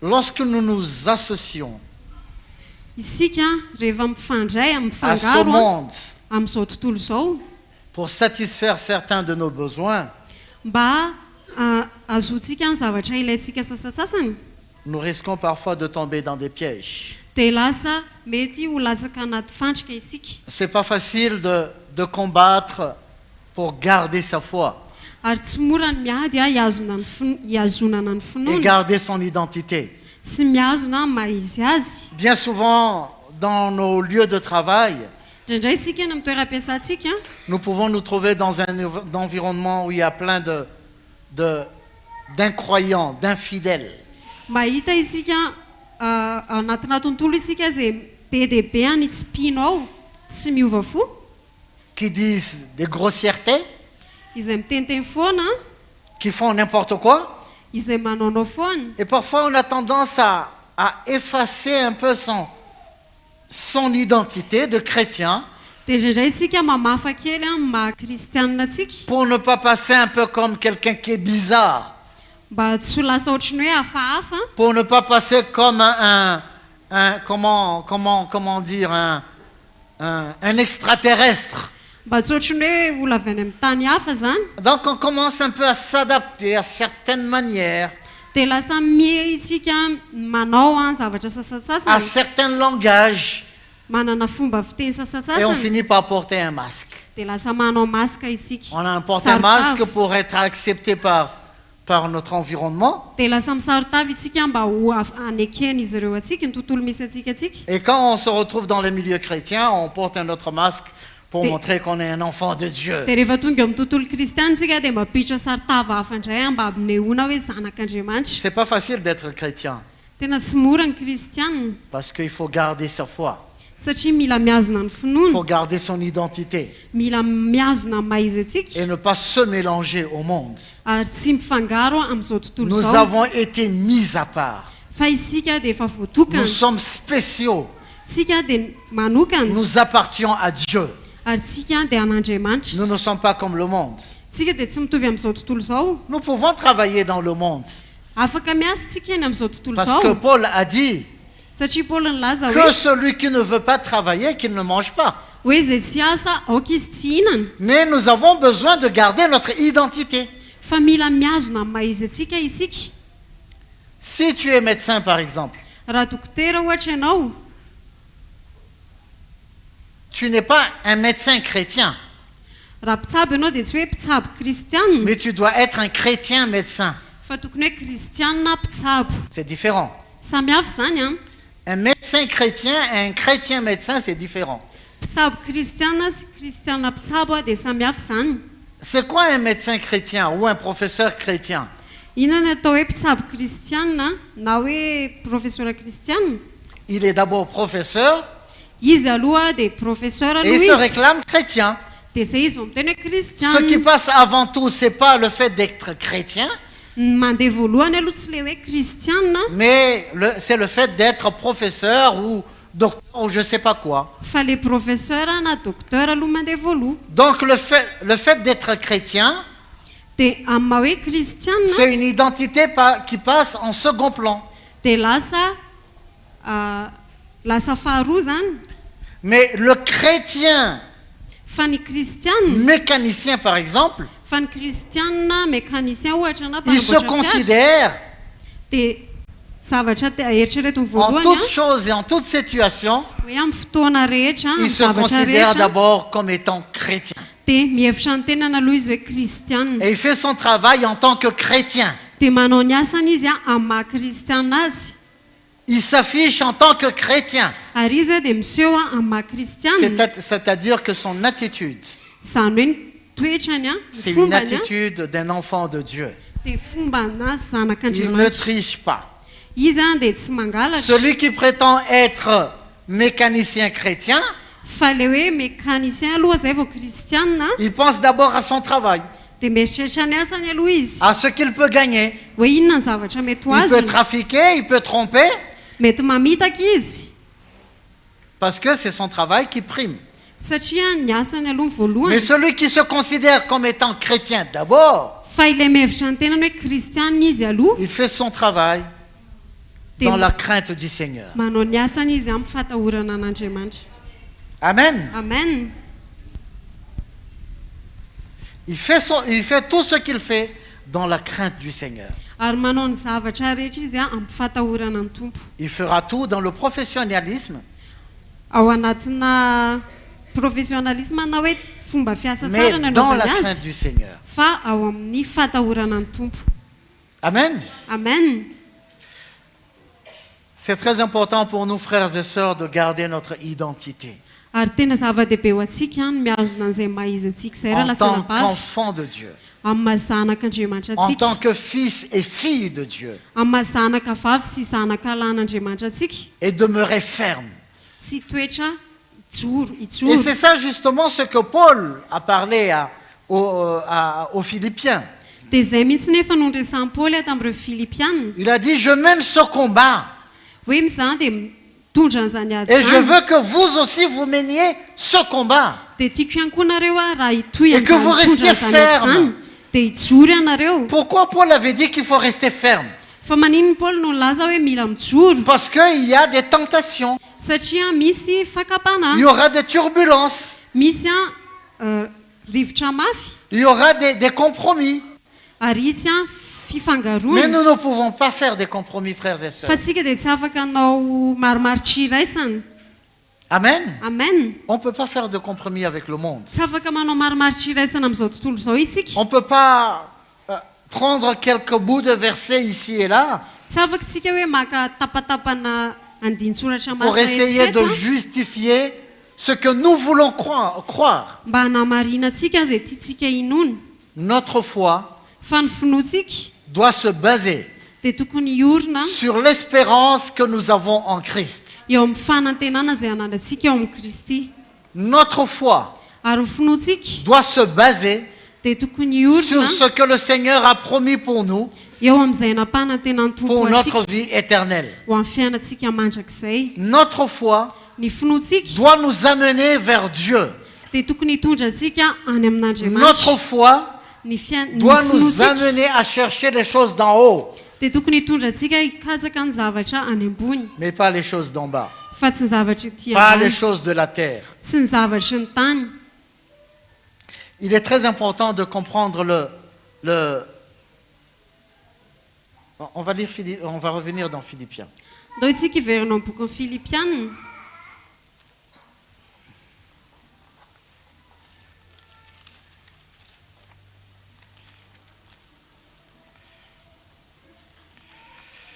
Philippiens chapitre 1, le verset 27. filipiana toko voalohany andiny fafito amby roapolo Seulement conduisez-vous d'une manière digne de l'évangile de Christ, afin que, soit que je vienne vous voir, soit que je reste absent, j'entende dire de vous que vous demeurez fermement dans un même esprit, combattant d'une même âme pour la foi de l'évangile.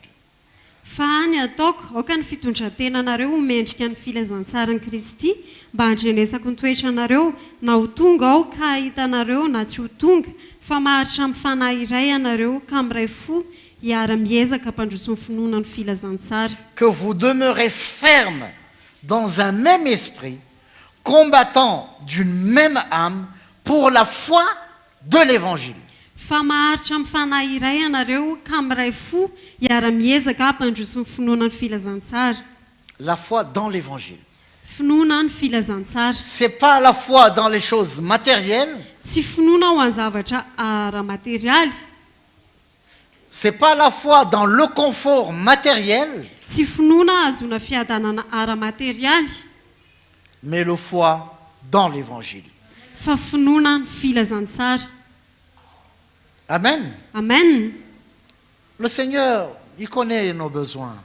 tompo mahafantatra izay ilayntsika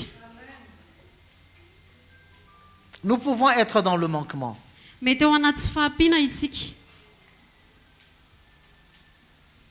Bien sûr, on ne va pas attendre que la manne nous descende du ciel. Marina koa nefa tsy hoe tsy andry mana milatsaka avy any an-danitra isika En disant, ah, dans le livre des psaumes, il y a un passage qui dit dia que hiteny hoe mon amin'ny bien-aimé, même s'il est au lit, je le bénis. hoe amin'ny bokiny sy ny salamo dia misy miteny hoe ho amin'ny malalako na matory ary izy dia hitay azy ao Nous avons besoin de travailler mila miasa isika pour pouvoir manger. mba ahafahantsika mihinana Amen. amen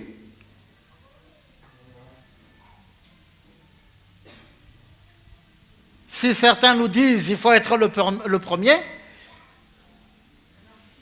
raha misy miteny amintsika hoe tokony ho voalohany isika cherchons toujours à être le dernier. dia andao isika hitady hoe ho farany Car le plus petit dans le royaume des cieux, vous vous rappelez, satria zay kely indrindra ao amin'ny fanjakan'andriamanitra taditanareo il est plus grand que Jean-Baptiste. dia izy no lehibe noho itsanao mpanao batisa C'est ça l'esprit de l'évangile. dia izay ny fanahy ny Il filazantsara faut connaître l'esprit de l'évangile ary mila mahafantatra isika ny fanahy ny filazantsara pour ne pas se laisser berner par les faux docteurs.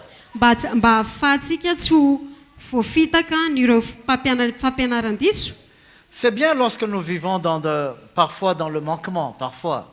tena marina mihitsy hoe indraindray tsika miaina anaty tsy fahampiana indraindray tsara miaina anaty tsy fahampiana Le indraindray Seigneur nous teste parfois à travers ça. ary ny tompo indraindray dia misedra antsika ao anatin'izany. Si nous regardons tous les grands hommes de Dieu dans la Bible, Ary raha ohatra tsika mijery an'ireo lehilahy lehibe an'Andriamanitra ao anatin'ny baiboly ils sont passés rehetra par le manquement.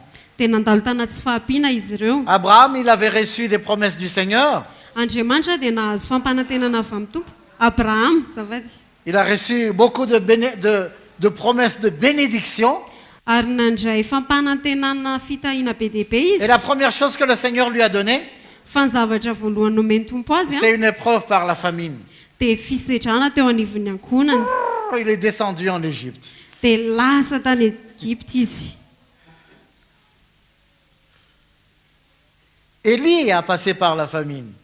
Elia dia nandalo mosary. Paul a connu la famine. I Paoly dia nandalo mosary ihany koa. Le Seigneur nous teste.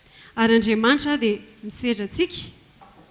Et il attend pour voir, est-ce que nous le ferons toujours confiance, Dia mijery io izay mbola atoky azy foana ve isika ou bien nous allons l'abandonner.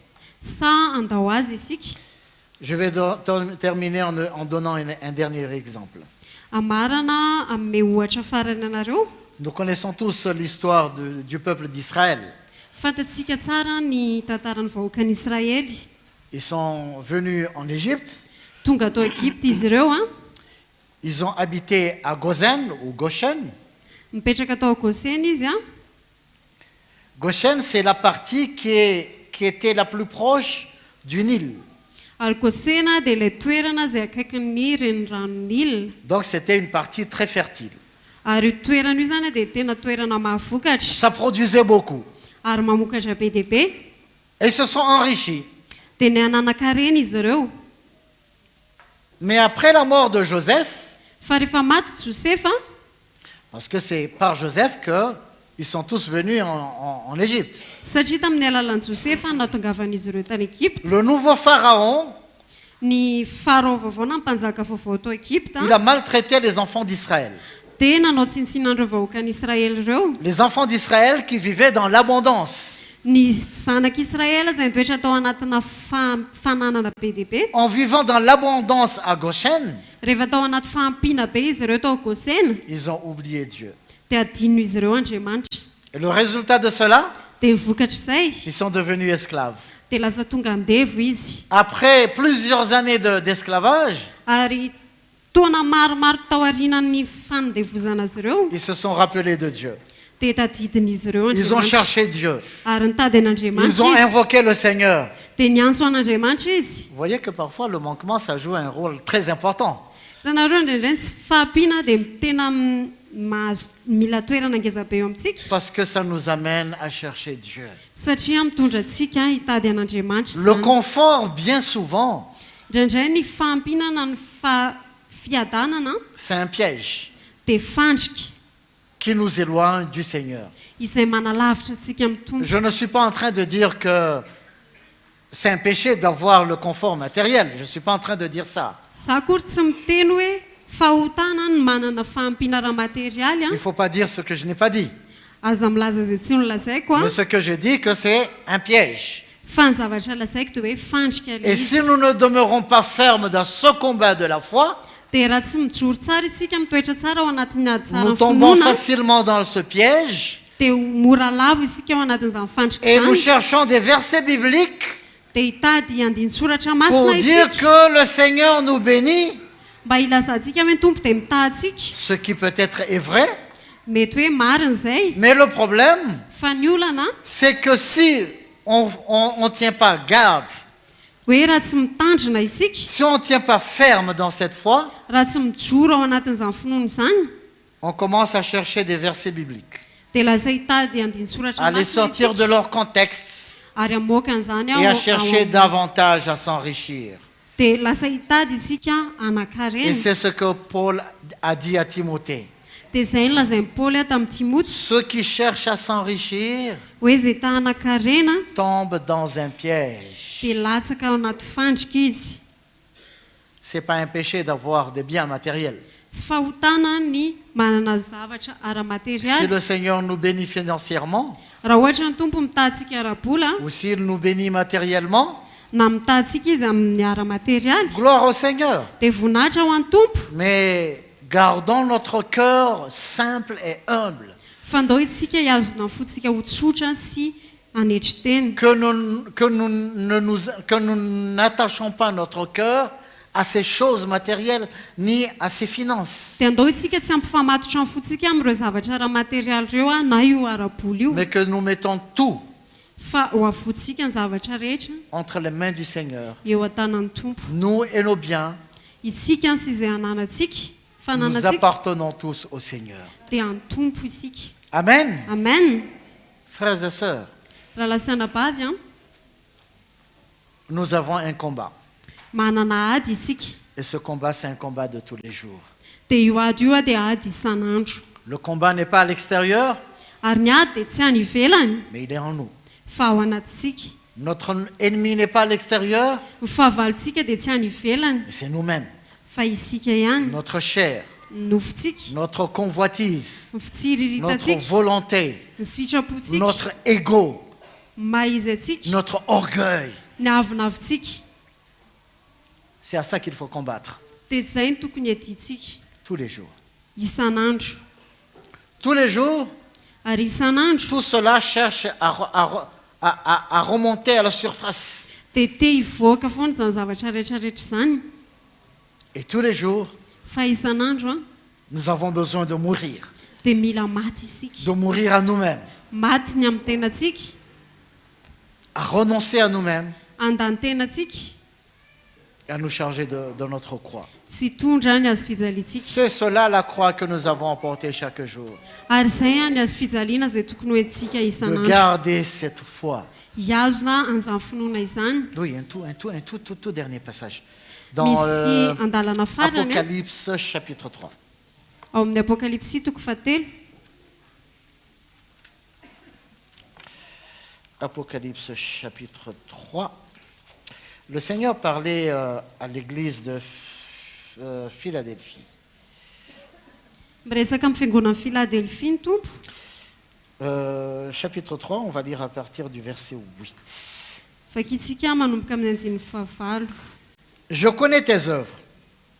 Voici, parce que tu as peu de puissance, que tu as gardé ma parole et que tu n'as pas renié mon nom, j'ai mis devant toi une porte que personne ne peut fermer. Voici, je te donne quelques-uns de ceux de la synagogue de Satan, qui se disent juifs et ne le sont pas, mais qui mentent. Voici, je les ferai venir se prosterner à tes pieds et reconnaître que je t'ai aimé. Parce que tu as gardé la parole de la persévérance en moi, je te donnerai aussi à l'heure de la tentation qui va venir sur le monde entier pour éprouver les habitants de la terre. Je viens bientôt. Retiens ce que tu as afin que personne ne prenne ta couronne. manomboka eo amin'ny andiny fahavalo a fantatro ny asanao indro efa nasiako varavarana mivoa eo anatrehanao ka tsy misy maharindrina azy fa manana herikely ihany ianao ka nitandrina ny teniko ary tsy mba nandany anarako indro alaiko ny sasany amin'ny sinagogan'ny satana izay milaza ny tena ny jiosy kanjo tsy izy fa mandaingy indro ataoko tonga iankohako eo alohan'ny tongotrao ireo ka ho fantany fa izao efa tianao satria efa nitandrina ny teniko ny amin'ny faharetana ianao izao kosa hiaro anao vavonjy amin'ny andro fankapanahy izay efa hiatra amin'izao tontolo izao ho fizahn-toetra izay monina ambonin'ny tany ho avy fainga anao tany mafy izay anananao mba tsy hisiaka ny satrobonahitrao. Vous voyez les chrétiens qui gardent leur identité, hitanareo ve ireo kristiana izay mihazona maha kristiana ils azy ne sont pas forts. Hein? tsy mahery izy ireo Le a Seigneur a dit, voici que tu as peu de puissance. ny Tu es tompo dia faible. niteny taminy hoe manana hery kely ianao tena hoe malemy zany ianao Tu es très faible. tena malemy ianao Tu n'es pas comme tous les autres qui brillent d'une manière ou d'une autre. ary ianao dia tsy mitovy amin'ny hafa izay mamiratra Mais tu es amin'ny faible. fomba rehetra fa ianao Tu tena as peu de malemy puissance. kely ny herinao Mais tu n'as pas renié mon nom. fa ianao a dia tsy nandany anarako Pourquoi? satria manino Parce qu'il y a des situations, il y a des circonstances qui amènent les chrétiens à renier le nom du Seigneur. satria izay misy toe-javatra izay mitarika ny kristianina andany anaran'ny tompo. Il y a des situations qui amènent les chrétiens à devenir des chrétiens caméléons. Indraindray misy toe-javatra izay mitondra ny kristianina ho lasa tahaka ny kristianina tahaka ny tanalahy. Ils changent selon le milieu où ils se trouvent. Miova izy araka ny toerana izay misy azy. Mais les véritables enfants de Dieu, Fa ny tena zanak'Andriamanitra, ils n'ont pas et ils ne renient pas le nom du Seigneur. izy ireo dia tsy mandany anaran'Andriamanitra. Malgré les épreuves, Na eo ara ny fisedrany, malgré les combats, na eo ara ny ady, ils demeurent fermes dia mijoro maharitra et izy ireo. inébranlables. Tsy voahozongozona. Au verset 10, il dit, Eo amin'ny andininy fahafolo izy dia milaza. il insiste, il insiste sur ce qu'il vient de dire plus haut. Parce que tu as gardé, encore une fois, tu as gardé la parole de la persévérance en moi. Averina mafisiny aho ilay efa nyteneniny tao ambony hoe satria efa nitandrina ny teniko ny ampy faharetana ianao. Il n'a pas seulement dit tu as gardé la parole, hein. Izy tsy niteny fotsiny hoe nitazona ny teny Tu as ianao, gardé la parole de la persévérance. fa hoy izy hoe nitandrina ny teny ampy Mais où est-ce que nous faharetana avons besoin ianao. de persévérance? Fa aiza moa ny ilantsika an'izany faharetana C'est izany? là où nous sommes tentés. Rehefa alaim-panahy isika, C'est là où nous sommes éprouvés. rehefa sedraina isika, C'est là où nous avons des difficultés. rehefa eo amin'ny misy zavatra sarotra eo C'est là amintsika, où nous avons besoin de demeurer fermes. dia eo isika mila maharitra. Fermes dans la parole de persévérance. Maharitra mitandrina ao amin'ny teny faharetana. La parole de persévérance, Ary io teny faharetana io c'est pas une parole qui nous dit oui, ça va, tu cherches ceci, je te donnerai cela. dia ny teny faharetana dia tsy ilay tonga miteny amintsika hoe tsy maninona izany. C'est une parole qui sait que tu es dans le combat, tu es dans le feu, Fa ny teny dia ny teny faharetana dia rehefa hoe ao anaty afo qui ianao t'encourage à croire, dia mampirisika anao ino, qui t'encourage à rester debout, ary mampirisika anao mba ho qui tafajoro, t'encourage à ne pas regarder les choses visibles, ary mampirisika anao tsy hijery ny zavatra hita parce que maso, les choses visibles sont éphémères, satria ny zavatra hita maso dia mandalo mais à ihany. regarder à l'espérance qui est en Jésus-Christ, Fa hijery amin'ny fanantenana izay ao amin'ny Jesosy à Kristy, regarder les choses invisibles ary hijery an'ireo zavatra tsy qui hita maso, demeurent éternellement. izay maharitra mandrakizay. Et voilà qu'il conclut en disant, Dia avy eo izy mamarana hoe je viens bientôt, ho avy fainga anao, retiens ce que tu as, tany mafy izay anananao, afin que personne ne prenne ta couronne. mba tsy hisiaka ny satrobonahitrao. Personne ne prenne ta couronne. Mba tsy hisiaka ny Comment est-ce qu'on satrobonahitrao. peut prendre ta couronne? Ahoana moa ny hoe ahafahana maka ny satrobonahitrao? En te conduisant vers une fausse foi. Rehefa mivily ianao any amin'ny finoana tsy izy. On te fait croire ce que tu ne dois pas croire, Ary atao mino ianao izay zavatra tsy tokony inonao. en te faisant croire, ou plutôt en t'amenant à croire aux choses de la terre, Ary rehefa mitondra ianao hoentiny ianao ino ny zavatra ny en tany. t'amenant à t'attacher aux choses terrestres, Rehefa hoentiny ianao hifamatotra amin'ny zavatra ny tany. et tu perds les bénédictions célestes, les bénédictions éternelles, les promesses que le Seigneur t'a fait à toi et à moi. Dia lasa very ianao any amin'ny fitahiana sy ny fampanantenana izay any an-danitra izay nomen'Andriamanitra azy ianao. Nous avons besoin de veiller, frères et sœurs. Fa tena mila mitandrina isika raha lasana Ce ne bavy. sont pas tous ceux qui utilisent la Bible qui nous prêchent la vérité.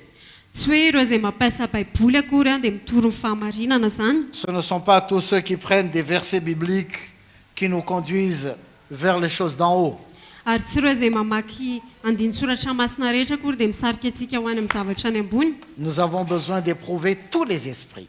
Fa mila isika mizaha toetra ny fanahy rehetra. Est-ce que ce qu'on nous prêche Hoe izay toriana amintsika ve? nous amène vers Dieu, Tondra antsika any amin'Andriamanitra? nous amène vers le Seigneur Jésus, Mitondra antsika any amin'ny Jesosy Tompo? nous amène à nous humilier, Mitondra antsika any etry-teny? nous amène à nous repentir, Mitondra antsika amin'ny nous fibebahana? amène à pardonner. Mitondra antsika amin'ny famelan-keloko? Si c'est ça la direction que la parole nous conduit, Ary raha any amin'izay ny lalana izay hitondran'ny teny atsika nous sommes dans une bonne voie. dia ao amin'ilay lalana tena izy isika Mais dans izany. le cas contraire, fa raha mifanohatra amin'izay si la parole que nous recevons ny raha ny teny ou izay que nous raisitsika entendons na henontsika nous amène vers les choses de la terre, mitondra antsika eny amin'ny zavatry ny tany ça nous éloigne de Dieu. dia manalavitra antsika an'Andriamanitra zany. Amen. Amen. Nous avons besoin d'être fermes Fa mila maharitra isika, et mila mijoro rester isika inébranlables dans notre foi. ary tsy ho voahozongozona ao La anatin'ny foi dans fonotsika. la véritable parole de Dieu. Finoana amin'ny tena Et tenin'Andriamanitra. c'est pour cela que nous allons nous lever. Dia andao tsika haritsangana Pour louer le Seigneur, hiteran'ny tompo isika lui rendre grâce pour sa parole. ary hisaotra ny tompontsika ny amin'ny teniny. Et nous voulons remercier tous ceux qui nous ont suivis en ligne. Ary misaotra ihany koa ho andreo izay nanaraka mivantana. Alléluia. Alléluia.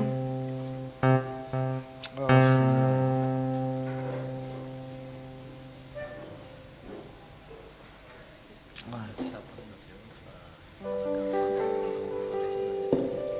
Aïe, ok.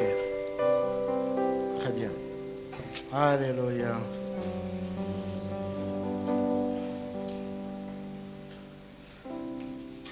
Alléluia. Alléluia.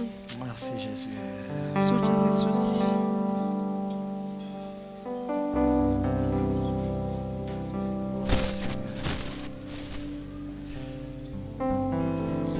Merci Seigneur pour ta parole. Misaotra ny amin'ny teninao tompo. Seigneur, donne-nous la foi. Tompo omeo finoana izahay. La foi qui nous amène à toi, Seigneur. Finoana izay mitondra anay ho any aminao tompo. Cette foi qui nous éloigne des choses de cette terre. Finoana izay manalavitra anay amin'ny zavatry ny tany.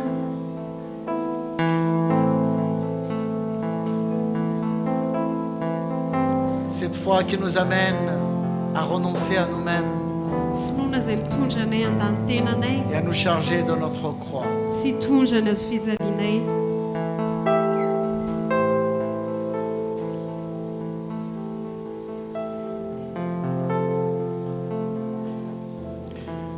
Fais accroître, Seigneur, la foi en nous. Tompo ampitomboy ny finoana ao anatinay.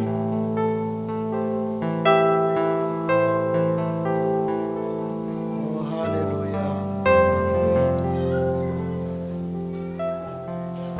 Merci Jésus. Misaotra Jesosy. Alléluia. Alléluia.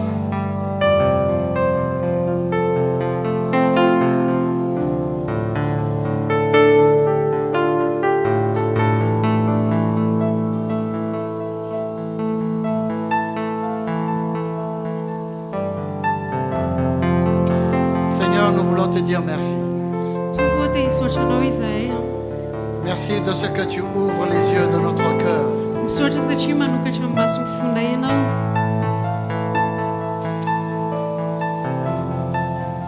Et tu es là pour nous soutenir Ary reto ianao mba hanohana anay dans notre combat, eo amin'ny adinay, à combattre le bon combat de la foi. mba hiady ny ady tsara ny finoana. Seigneur, tu sais jusqu'où nous sommes tombés Tompo fantatra hoe efa taiza ny lafo dans l'erreur, tao amin'ny fahadisoana, dans l'incompréhension. tao amin'ny tsy fahatakarana. Mais aujourd'hui, Seigneur, Fa androany Tompo, tu veux faire tomber les écailles de nos yeux. te hanalan'ny rakitra eo amin'ny masonay ianao, kirana eo amin'ny masonay, Pour que nous puissions fixer notre regard mba hahafahanay mibanjina ny vers masonay, les choses d'en haut, mibanjina ny zavatra any amin'ny bony, à chercher les choses non périssables ary hikasaka ny zavatra izay tsy mety tsy lo, et à croire aux promesses que tu nous as faites, Seigneur, sy ino amin'ny fampanantenana izay et à nataonao taminay. rallumer, à raviver l'espérance en nous. Tompo tena velomindray fanantenana ty anatinay. Merci Jésus, Misaotra Jesosy. merci Seigneur. Misaotra Tompo. À toi seul toute la gloire. Anao irery ihany voninahitra Tompo.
Zay tenin'Andriamanitra androany ijoroantsika amin'ilay finoana ilay tena izy afatsika tena andeha mahitsy ao amin'Andriamanitra ninninona mety zavatra mety atrehantsika fahasoavana lehibe sokafany tompo atsika izao fotoana izao indray a ka raha vonona ianao androandro ao anatinao ao a tena mahitsy ao anatren'Andriamanitra dia ataontsika androandro mandroso ety androana tena maka nodray mosina dia rena tamatraminy amin'ity fotoana androandro maka mandrosika amin'izao fotoana izao.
Ary ianao Jesosy miteny hoe banjino aozy ny teninao any amin'ny bokin'ny Hébreo any jereo a ianao izay niaritra nikapoka niaritra ny fampijaliana rehetrarehetra mba ohatra ao anay androany teny taminay ianao Andriamanitra mba tena hiadinay ny atsara ny finoana satria tsy mora tokoa Jesosy ny lalana andiananay kanefa androany tompo mampatsiavanay indray ianao izany fahafatesanao izany izay niaretanao hatramin'ny fahafatesana teo amin'ny hazo fijaliana izany mba ohatra ao anay ary androany misy fahasoavana lehibe izay mbola sokafanao manokana ao anay androany satria tsy hinana nyity mofo ty fotsiny amin'izao izay tompo androany ahafahany tena mahatsiavany anatinay any tompo hoe efa nisy anao Jesosy efa nanokatra lalana ao anay izany lalan'izany dia mitondra anay amin'ny fiainana izany na manahoana no mety zavatra atrehany tsirana avy ka androany tompo aoka ny finananay anty mofo ty androany tena atafakambana anay misimisy kokoa hatrany aminao tompo hiaretanay hatrany Jesosy isa mihinana mofo-tsika androany dia isotra ny tompo any anatintsika any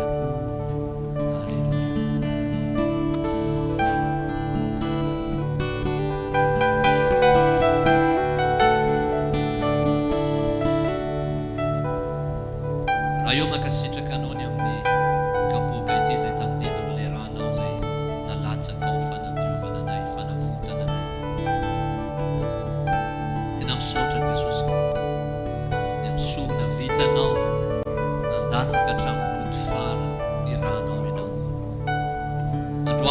Andriamanitra ray tsy hoe sotra amin'ity fotsiny izay androany fa fantatray fa ao amin'ny fanandriamanitra amin'ny tontolo ara-panana tompo dia miteny lavitra tokoa zao rano zao ary mbola miteny amin'izao fotoana izao ary fitahiana lehibe aty anatinay zany tompo ary mbola mitoy manadimo anay hatrany hatrany zany rano zany da misotro ny kapoaka isika ary isotra ny tompo any dia mena ny voninahitra rehetrarehetra ho azy.